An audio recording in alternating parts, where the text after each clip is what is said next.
আসসালামু আলাইকুম। আজকে আমি আপনাদেরকে দেখাবো কীভাবে আপনি অয়েল রিসেট মারবেন। অয়েল রিসেট মূলত গাড়ি যে বর্তমানে যে নতুন মডেলের গাড়িগুলা বা আপনার ইলেকট্রিক গাড়িগুলা যদি 10,000 কিলোমিটার চলে বা মোবিল চেঞ্জ করেন তাহলে প্রায় গাড়িতে আপনার অয়েল রিসেট মারতে হয়। তো কীভাবে আপনি অয়েল রিসেট মারবেন তো আমি আজকে আপনাদেরকে ভিডিওর মাধ্যমে তো চলুন শুরু করা যাক।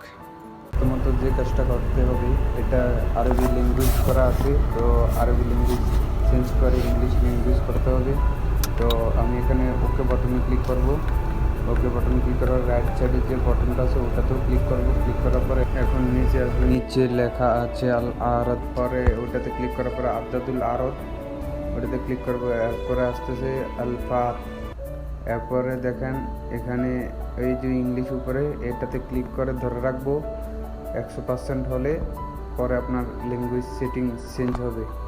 যাক, এখন 100% হয়ে গেছে, ধরার পরে সেটিং চেঞ্জ হয়ে গেছে। তো এখন ল্যাঙ্গুয়েজে ওই যে ল্যাঙ্গুয়েজ নিচে ল্যাঙ্গুয়েজের পরে ডিসপ্লে সেট আপ আমাকে বেসিক্যালে যেতে হবে। বেসিক্যালে যাওয়ার পরে এই যে এখানে অয়েল রিসেট ওটাতে ক্লিক করে ধরে রাখতে হবে। 100% হলে আপনার অয়েল রিসেট সম্পূর্ণ হয়ে গেছে। তো গাইস, আজকে ভিডিও এখন পর্যন্ত। ধন্যবাদ সবাইকে।